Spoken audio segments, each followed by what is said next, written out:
కష్టమైన, బాధ అయినా, ఇబ్బంది అయినా సరే చాలామంది అనుకుంటా ప్రతిదీ ప్రార్థన ఏంది పెద్దగా ప్రార్థన అని చెప్పి అని ఇసుక్కుంటూ ఉంటారు. ప్రార్థనే క్రైస్తవుడికి ఊపిరి. ఇంటికి వెళ్ళిన తర్వాత మీరు గాలిని పీల్చండి, గాలిని వదలండి. బాగా ఎగపీల్చినప్పుడు మొదటి అక్షరం ఏ వస్తుంది, గాలి ఉఫ్ అని వదిలితే సు వస్తుంది. రెండు కలిపితే యేసు. మనం పీల్చే గాలిలోనే యేసు అనే మాట మనకు వస్తుంది. దేవుని స్తోత్రం. చూడండి దయచేసి 121వ కీర్తన గ్రంథం, 121వ అధ్యాయం కీర్తన గ్రంథం 1వ వచనం 2వ వచనాన్ని మనం చాలా క్షుణ్ణంగా ధ్యానం చేద్దాం. కొండల తట్టున నా కన్నులెత్తుచున్నాను, నాకు సహాయమే ఎక్కడి నుండి వచ్చిన క్వశ్చన్ మార్క్. 2వ పాయింట్, యెహోవా వలనే నాకు సహాయము కలుగును, ఆయన భూమి ఆకాశమును సృజించిన వాడు. దేవుని స్తోత్రం. యెహోవా వలనే నాకు సహాయం. మనుషులు ఎవ్వరు కూడా మనకు సహాయం చేయరు, చేసినట్టే ఉంటారు కానీ ఎవరూ సహాయం చేయరు. చూడండి నా ప్రియమైన వాళ్ళ, అయితే బైబిల్ యొక్క వాక్యంలో నుంచి చేతులెత్తి ప్రార్థన చేయడం ద్వారా ఆశీర్వాదం పొందిన గొప్ప ప్రవక్తలు ఎవరో మనం ధ్యానం చేద్దాం. దేవుని స్తోత్రం. నిర్గమాకాండం 17వ అధ్యాయం స్టార్టింగ్లో ఉంటుంది. ఆదికాండం, నిర్గమాకాండం 17వ అధ్యాయం 11వ వచనంలో విలువైన శ్రేష్టమైన మాట ఒకటి రాయబడింది. చూడండి 11వ వచనంలో, మోషే తన చెయ్యి పైకెత్తినప్పుడు ఇశ్రాయేలు గెలిచింది. మోషే తన చేతులు బరువెక్కినప్పుడు, అంటే తన చేతులు దింపినప్పుడు అమాలేకులు గెలిచింది. ఒక చిన్న ప్రార్థన. పరిశుద్ధాత్మ దేవుడానికి స్తోత్రం. మీరు మాతో మాట్లాడండి, అర్థవంతమైన రీతితో మాతో స్థిరపరచగలిగిన మాటలు. పరిశుద్ధాత్మ దేవుడా, మీరే మాతో మాట్లాడి స్థిరపరచమని యేసుక్రీస్తు నామములో ప్రార్థన చేస్తున్నాం తండ్రి. Amen. Praise the lord. Today God's promise, దేవుని యొక్క వాగ్దానం. Blessing by raising hand in prayer. చేతులెత్తి ప్రార్థన చేయటం ద్వారా ఆశీర్వాదం. చాలామంది చేతులు ఎత్తడానికి ఇష్టపడరు. గమనించండి, రాజ్యాన్ని పరిపాలన చేస్తున్న రాజు కింద ఒక పనివాడు తప్పు చేశాడు. నా ప్రియమైన వాళ్ళు, రాజ్యాన్ని ఏకదాటిగా పరిపాలన చేస్తున్న రాజు కింద పనివాడు తప్పు చేశాడు. ఈ పనివాడు తప్పు చేయటం వల్ల భయంకరమైన బెత్తాలతో కొట్టండి వాడిని అని రాజు తీర్పు చెప్పాడు.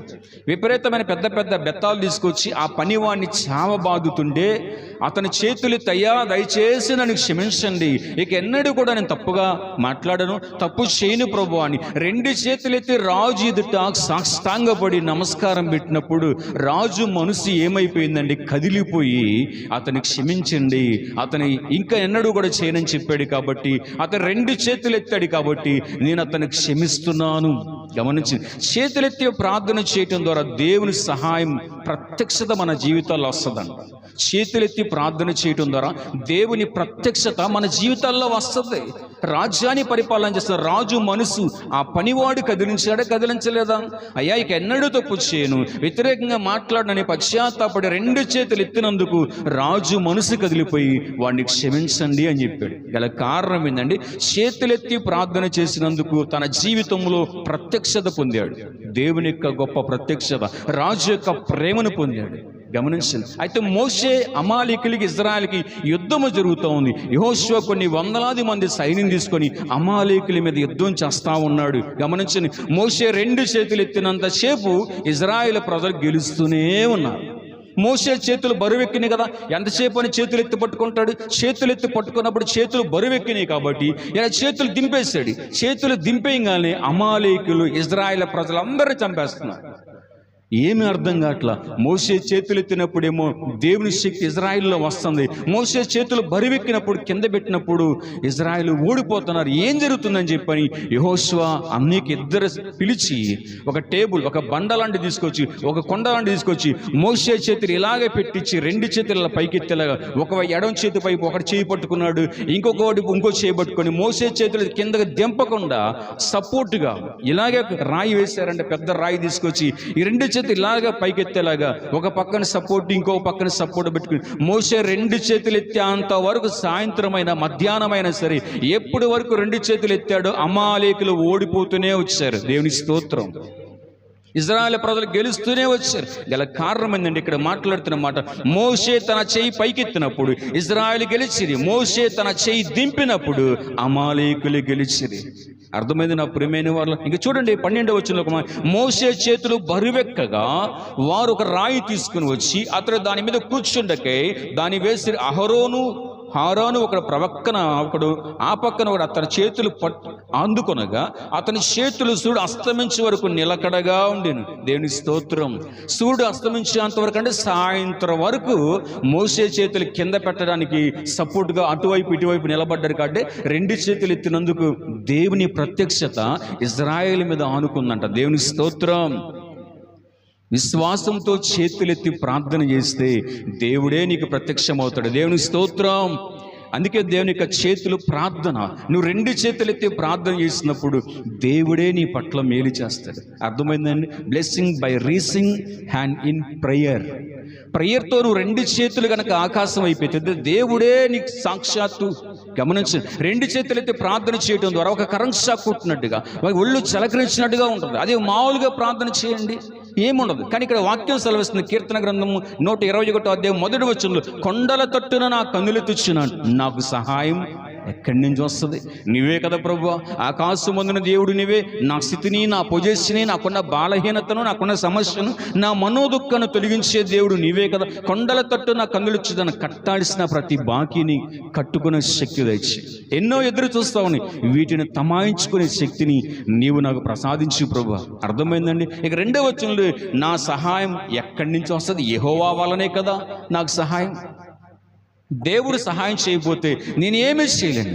దేవుడు సహాయం ఉంటే ఏదైనా సాధించగలుగుతా. కానీ ఇక్కడ బైబిల్ చెప్తున్న మాట, కొండలాంటి సమస్యలు ఎదురైనా, చెప్పుకోలేని బలహీనతలు ఎదురైనా, నువ్వు 2 చేతులెత్తి ప్రభు సన్నిధిలో ప్రార్థన చేస్తే ఆకాశమందున దేవుడు నీ చేయి పట్టుకుని నడిపిస్తాడు. ఉన్నతమైన గొప్ప దేవుడు అండి. రాజ్యాన్ని పరిపాలన చేస్తున్న రాజు పనివాడు తప్పు చేసినందుకు, అయ్యా నన్ను క్షమించండి, దయచేసి నన్ను కొట్టొద్దు, బెత్తాలతో కొట్టడం వల్ల రక్తం విపరీతంగా కారిపోతుంది, నన్ను బతికించండి రాజా అని చెప్పండి 2 చేతులు పైకెత్తినప్పుడు రాజు మనసు కదిలిపోయి వాడిని ఆపండి, బతికించండి వాడిని అని చెప్పాడు. అలాగే నా ప్రియమైన వాళ్ళు, ప్రతి మనిషి జీవితంలో అనేక రకాల ఇబ్బందులు, సమస్యలు, అనేక రకాల ఆటంకాలు, వీటన్నిటిని కూడా తొలగించాలన్నా, నీతిమంతుడిగా పవిత్రంగా యేసు ప్రభు మన జీవితాల్లోకి రావాలన్నా 2 చేతులెత్తి ప్రభు సన్నిధిలో ప్రార్థన చేస్తే మనం ఆయనకి సరెండర్ అయిపోయాం.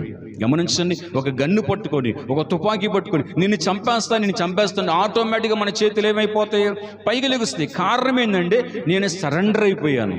నువ్వేం చేసినా నీ ఇష్టమే, చంపినా నీ ఇష్టమే, బ్రతికినా నీ ఇష్టమే అని చెప్పండి 2 చేతులు ఎత్తినప్పుడు సరెండర్ అయిపోయాం. అట్లాగా ప్రభు సందులో వ్యాపార పరంగా కావచ్చు, ఆర్థిక పరంగా కావచ్చు, సమస్య పరంగా కావచ్చు, మనసులో నెమ్మది లేకపోయి ఉండొచ్చు. వీటన్నిటి నిమిత్తమై 2 మోకాల నుంచి 2 చేతులు ఆకాశం వైపితే కరెంట్ షాక్ లాంటి ఒళ్ళు చలకరిస్తూ ఉంటుంది. ప్రభు పరిశుద్ధాత్మ దేవుడు మిమ్మల్ని తాకుతున్నాడని దానికి అర్థం. దేవుని స్తోత్రం. అర్థమైందా? ప్రార్థనలో చేతులు ఎత్తటం ద్వారా ఆ యేసయ్యే నాకు సహాయకుడు అని అర్థం. ఇప్పుడు మోషే 6 లక్షల మంది ప్రజల ప్రాణాలు కాపాడుకోవడానికి యెహోషువ యుద్ధానికి వెళ్ళాడు. అనేక మంది ఉన్నారు, అమాలేకులు గెలుస్తున్నారు. మోషే చేయి దింపినప్పుడు, బరువెక్కిందయ్యా నా వల్ల కాదని చేయి దింపినప్పుడు అమాలేకులు గెలుస్తున్నారు. అటుపక్క ఇటుపక్క సపోర్టుగా నిలబెట్టి మధ్యలో రాయి పెట్టి ఇలాగ చేతులు ఎత్తినందుకు సాయంకాలం వరకు ఇజ్రాయేలే గెలుస్తూ వచ్చారంట. దేవునికి స్తోత్రం. అలాగే నా ప్రియమైన వాళ్ళు, చేతులెత్తి ప్రార్థన చేయటం ద్వారా అద్భుతాలు మనం చూడగలుగుతాం. ఇంకొక విషయానికి వస్తే, ఏలియా 250 మంది ప్రవక్తలు, ఒకళ్ళు కాదు, ఇద్దరు కాదు నా ప్రియమైన, కొంత వందల మంది ప్రవక్తలు, నీ దేవుడు గొప్పవాడైతే ఆకాశం నుంచి అగ్ని కురిపించాలి, నీలో టాలెంట్ ఉందా, పరిశుద్ధాత్మ శక్తి ఉంటే చూపించు అని కత్తులు పెట్టి, కటారులు పెట్టి అనేక మంది ప్రవక్తలు, ఓ బలిదేవత రా కాల్చు అని చెప్పి అన్నా కూడా ఒక్క అగ్ని చుక్క రాలేదండి. కానీ ఏలియా 2 మోకాల నుంచి 2 చేతులెత్తి, ప్రభువా సర్వాన్ని సృజించిన దేవుడు నీవే, సకల రాజ్యులకు నిజ దేవుడు నీవే ప్రభువా, ఇజ్రాయిల్ పట్ల వ్యాజ్యమాడే గొప్ప దేవుడు నీవే, ఇంతమంది ప్రవక్తలు నన్ను వ్యతిరేకంగా మాట్లాడుతున్నాను, ఇంతమంది వ్యతిరేకమైపోయినటువంటి ఈ ప్రాంతంలో దయచేసి నన్ను గొప్ప చేయి ప్రభువా అని 2 మోకాల నుంచి ఏలియా ప్రార్థన చేసి ఆకాశం తెరవబడి అగ్నితో పునాదులు సైతం కూడా బలిపీఠం బూడిదైపోయిందంట. దేవుని స్తోత్రం. గల కారణం ఏంటంటే 2 చేతులెత్తి ప్రార్థన చేయటం ద్వారా. ఆలోచించి నా ప్రియమైన వాళ్ళ, మానసికమైన ఒత్తిడి ఎక్కువైనప్పుడు తలుపులేసుకొని 2 చేతులు ఎత్తండి. ప్రభువా, సహాయం నీవే, నన్ను ఆదుకునే దేవుడు నీవే, నా తలరాతను బాగు చేసేవాడు నీవే, నా భర్త ఆట విషయంలో, నా బిడ్డల చదువు విషయంలో, నా కుటుంబ వ్యవహారాల విషయంలో, సమస్యల విషయంలో అన్నీ నీ చిత్తం ప్రభువా. 2 చేతులెత్తి ఆకాశం వైపు ఎత్తి ప్రార్థన చేస్తే ఉన్నతమైన దేవుడే నీ పట్ల మేలు చేస్తాడు. దేవునికి స్తోత్రం. చూడు, అందుకనే blessing by racing hands in prayer, చేతులెత్తి ప్రార్థన చేయటం ద్వారా ఆశీర్వాదం. దేవుడి చేతిలో సరెండర్ అయిపోయి నా జీవితాన్ని, నా కుటుంబాన్ని నీ చేతులకు అప్పగిస్తున్నా, ఏ రీతిగా నా జీవితాన్ని బాగు చేస్తావో అలా నడిపించు ప్రభు అని భారము కలిగి ప్రార్థన చేస్తే ఖచ్చితంగా యేసయ్య మన కన్నీళ్లు తుడుస్తాడండి. ఇంకొక మాట మీకు అర్థమవటం కోసం చెప్తాను. పిల్లవాడు బాగా చదవట్లేదు, వేలుకి వేలు ఖర్చు పెట్టి చదివిస్తున్నాం, మనం తినకుండా వాళ్ళకి మంచి బట్టలు పెడుతున్నాము, మంచి భోజనం పెడుతున్నాము. కాబట్టి వాడు చదవట్లేదు, అందరూ ఫస్ట్ ర్యాంక్లో పాస్ అవుతాం, వీడు మాత్రం ప్రతి సబ్జెక్టు పోతానే ఉంది. కాబట్టి మనం ఏం చేస్తాం, పెద్ద కోపం వచ్చేసి కర్ర తీసుకొని ఇంటికి రంగలు పెట్ట బాధపడేస్తాం. ఎందుకంటే డబ్బులు ఖర్చు పెడుతున్నాం, వాడు బాగా చదవాలని కష్టపడుతున్నాం, మనం మంచి బట్టలు వేసుకోకుండా వాడు బాగుండాలని మన కోసం కష్టపడుతున్నాం. కానీ వాడు ఏ సబ్జెక్టు పాస్ అవట్లా, ఫెయిల్ అయిపోతున్నాడు. ఇంటికి రంగాలను కోపాన్ని తట్టుకోలేక బెత్తం తీసుకొని ఏమంటే రకరకాలుగా కొడతండి. ఆడి చేతులు ఎత్తి నన్ను క్షమించమ్మా, నేను చదువుతా అని 2 చేతులు ఎత్తి నమస్కారం పెడితే కానీ మన మనసు ఏమైద్ది, కరగదు. అప్పుడు దాకా కరిగిద్దా, అప్పుడు దాకా ఉద్రేకంతో కోపంతో కొట్టాలి, నా మాట వెంటలా చదవట్లేదు ఎందుకేడు అని చెప్పని విపరీతమైన కోపం ఉద్రేకంతో పెట్ట బాధపడేస్తుంది. నన్ను క్షమించు, చదువుతా 2 చేతులు ఎత్తి, అమ్మా దయచేసి నన్ను క్షమించు. ఆ మాట చెప్పగానే ఎక్కడలేని ఉద్రేకం అంతా కూడా తగ్గిపోయిద్ది నా ప్రియమైన. అలాగా ప్రభు సందులో మనిషి మా అంటే మట్టిలోంచి తీయబడ్డేటి, నీ అంటే నిమిషం లేకుండా కష్టపడతాం, సి అంటే ఎంత మంచి పని చేసినా ఎదురు దెబ్బలే.